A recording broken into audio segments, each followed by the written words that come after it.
नमस्कार, माझ्या चॅनलवर तुमचं सगळ्यांचं स्वागत आहे. आज आपण पाहणार आहोत ब्लाऊज डिझाईन. तर राऊंडमध्ये ब्लाऊज डिझाईन कशी करायची बघा. तर हे असं आपण सगळं पेपर पेस्टिंग वगैरे सगळं करून घ्यायचं आहे आपल्या कपड्यावरती. आणि आपल्याला जो राऊंड आखायचा आहे किंवा करायचा बनवायचा आहे त्या आकारामध्ये आधी काय करायचं, त्याचं कटिंग करून घ्यायचं आहे, कटिंग कागदाचं. आणि अशा पद्धतीने हे राऊंड तयार केलेले आपण काय करायचं, ब्लाऊजचा जो सेंटर पॉईंट आहे मधला, सेंटर पॉईंटपासून साईडला आखायचा आहे किंवा एका साईडनं दुसऱ्या साईडला असं जायचं नाही आहे. त्यामुळं काय होतं, आपला सेंटर पॉईंट चुकतो आणि त्यावेळेला डिझाईन अगदी बरोबर होत नाही. त्यामुळं आपला ब्लाऊजचा जो सेंटर पॉईंट आहे तिथून पुढे आणि पुन्हा नंतरनं सेंटर पॉईंटपासून पाठीमागं अशा पद्धतीनं काय करायचं आहे, हे आखून घ्यायचे आहेत. आणि त्यासाठी काय करायचं आहे, आधी आणखीन आपल्याला काय करायचं आहे, जेवढी त्याची उंची आहे त्या हिशोबानेच 2 लाईन आखून घेतलेल्या आहेत, तुम्हाला दिसतील बघा. म्हणजे काय होतं, बरोबर त्या ह्याच्यामध्ये आपला डिझाईन केलेला कट केलेला कागद आहे तो बसतो. म्हणजे वाकडा तिकडा किंवा इकडं तिकडं असं काहीही होत नाही. तर अशा पद्धतीने बघा मी काय करते, अशा पद्धतीनंच सगळे गोल राऊंड असे आखून घ्यायचे आहेत बघा. आणि खूप छान सुंदर पद्धतीनं होतं. आणि पेपर पेस्टिंग वगैरे हे सगळं काय आता तुम्हाला सांगत बसत नाही आहे का, तर कसं होतं, व्हिडिओ खूप मोठा होऊन जातो. त्यासाठी मी हे करून घेतलेलं आहे सगळं पेपर पेस्टिंग वगैरे. आणि जर तुम्हाला येत नसेल तर तुम्ही सांगा, पुन्हा नंतर मी त्याच्यासाठी व्हिडिओ बनवेन. तर बघा, मी इथं शिवणार आहे. तर ह्याच्यासाठी एक ट्रिक आहे. तर काय आहे त्याच्यासाठी, की डिझाईन करताना बघा, एकदम एक नंबरच्या ह्याच्यावरती शिलाई चालवायची आहे. आणि प्रत्येकाच्या शिलाईची मशीनचं टायमिंग वेगळं आहे.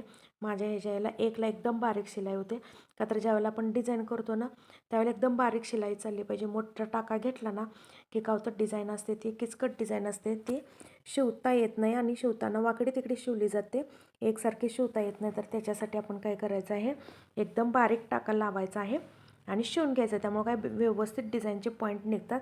बघा किती छान असे सुपेरियर पद्धतीनं राऊंड शिवून झालेले आहेत. तर ह्याच्यासाठी ही शिलाईचं जे टाका आहे ते एकदम बारीक पकडायचं आहे.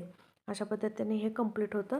आणि जर एखाद्या ठिकाणाला जर कुठं पॉईंट चुकला असेल तर तो पॉईंट परत नवीन असं शिवून घ्यायचा आहे. का तर एकदम बारीक टिप असते आपली, त्यामुळे काही एवढा काही प्रॉब्लेम येत नाही आहे. अशा पद्धतीने हे सगळं कंप्लीट करून घ्यायचं आहे. बघा किती छान पद्धतीने असे पॉईंट हे निघालेले आहेत. त्याच्यासाठीच ही ट्रिक आहे, की बारीक टाका घ्यायचा आहे, त्याच्यामुळं आपल्याला अगदी व्यवस्थित आणि सुपेरियर काम होतं.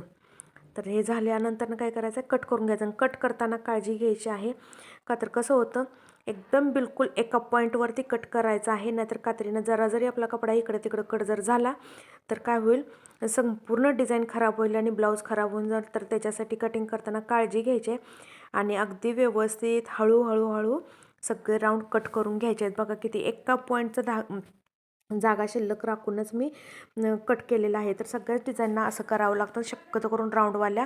का तर कसं होतं, राऊंडची डिझाईन असते आणि पेपर पेस्टिंग असते, त्याला जास्त आपण जर कट जर देत बसलो पुन्हा राऊंडला तर पुन्हा कपडा खराब होण्याची शक्यता असते. त्यामुळे एका पॉईंटनं सगळंच कट करायचं, जेणेकरून वरती पुन्हा नंतरनं सेपरेट असे कट मारावे लागत नाहीत. तर अशा पद्धतीने हे असं हळूहळू करायचं आहे. काहीही गडबड करायची नाही आहे. गडबड करून कसं होतं, आपली मग डिझाईन गडबड होऊन जाते. तर त्याच्यासाठी असं हळू सगळ्यात शांत डोकं ठेवून आपलं कटिंग करून घ्यायचं आहे. नाहीतर कसं होतं, एखादा जरी पॉईंट जरी पुढे गेला तर ती डिझाईन जी राऊंडचा सर्कल असतो तो कट होण्याची शक्यता जास्त असते. त्याच्यासाठी एकदम हळू आणि स्लोली असं कट करून घ्यायचं आहे. तर तुम्हाला हे व्हिडिओ कसा वाटला, आवडला तर लाईक करा, शेअर करा, सबस्क्राईब करा. आणि असंच नवनवीन तुमच्यासाठी मी टिप्स घेऊन येत जाईन. तर बघा, हे आता इथं आपलं कटिंग करून झालेलं आहे. बघा किती छान पद्धतीने कटिंग झालेलं. तर आता काय करायचं आहे, फक्त आता इथले पॉईंट कट करायचे आहेत, जेणेकरून की आपण डिझाईन उलटी करताना अगदी इझिली उलटी होऊ शकेल. बघा अशा पद्धतीने हे कट करायचे आहेत पॉईंट. हे पॉईंट कट करताना सुद्धा अगदी धारेची कात्री वापरायची आहे आणि अगदी करेक्ट पॉईंट कट करायचा आहे. त्याच्यामध्ये जास्त कट करायचा नाही आहे. अगदी बारकाईने हे काम करायचं आहे आणि अगदी इझिली ते गोल जे राऊंड सर्कल आहे ते पलटी होतात. बघा आता मी इथं वरती नंतरनं पुन्हा साईडला कटसुद्धा मारणार नाही. दुसरे जे आपले जिथं आकार आहे तिथं मी आता डायरेक्ट मी उलटं करणार आहे. तर तुम्हाला उलटं करून दाखवते की किती छान पद्धतीने उलटं होते. अजिबात त्याला काहीही करावं लागत नाही आहे. बघा अशा पद्धतीने जिथं जर एक्स्ट्रा जर काही राहिला असला तर लागलंच त्यावेळेला कट करून टाकायचं आहे. हे बघा किती बारीक बारीक बारीक त्याचे पॉईंट होते, तर तेवढे ते आता काढून तिथं कट करून टाकलेले आहेत. आता बघा हे अशा पद्धतीनं बोटाने काय करायचं आहे, असं याला उलटं करून घ्यायचं आहे. हे पहा आधी सगळे असे जे राऊंड आहेत ते आधी सरळ असे बाहेर काढून घ्यायचे आहेत आणि मग पुन्हा नंतरनं सरळ करून प्लेन करून घ्यायचे आहेत. आता मी गळ्यालाही सेम तीच डिझाईन करणार आहे. व्हिडिओ खूप मोठा होतो आहे, तर त्याच्यासाठी काय होतं मी तेवढंच कमरेच्या साईडला करून दाखवणार आहे. पूर्ण ब्लाऊजचं जे काही तयार होईल डिझाईन ते पुन्हा शेवट तुम्हाला फायनल लुक बघायला भेटेल शेवटला. तर बघा त्या ब्लाऊजचं शेवटला फायनल लुक बघा तुम्ही आणि कसं वाटतं आहे ते मला कमेंट करून सांगा. बघा हे अशा पद्धतीनं मग पुन्हा ते राऊंड आहे ते सरळ करायचे आहेत. बघा किती इझिली आणि किती छान पद्धतीनं ते राऊंड सरळ होतात. काही वरती दुसरे कट वगैरे काहीही लावायचं काहीही गरज नाही आहे. बघा किती छान सुपेरियर पद्धतीनं असं हाताने आपण काय करायचं त्याला व्यवस्थित बाहेर काढून घ्यायचे आहेत. तर मी पूर्ण हीच डिझाईन माझी सगळ्या पूर्ण ब्लाऊजला बाहीला आहे, गळ्याला आहे, पुढच्या भागाला आहे, सगळीकडे अशा पद्धतीनेच मी डिझाईन रेडी करणार आहे. तर ह्याचा फायनल लुक बघा हे असं ह्या पद्धतीने होते. बघा तुम्हाला एकही गोळा कुठंही कमी बारीक मोठा कुठंही होणार नाही आहे. तर ह्या अशा पद्धतीनं हे तयार होते आणि आता तुम्हाला पुढं पूर्ण रेडी झालेलं ब्लाऊजचे डिझाईन तुम्हाला बघायला भेटेल. बघा किती छान आणि किती सुंदर असं तयार झालेलं आहे बघा.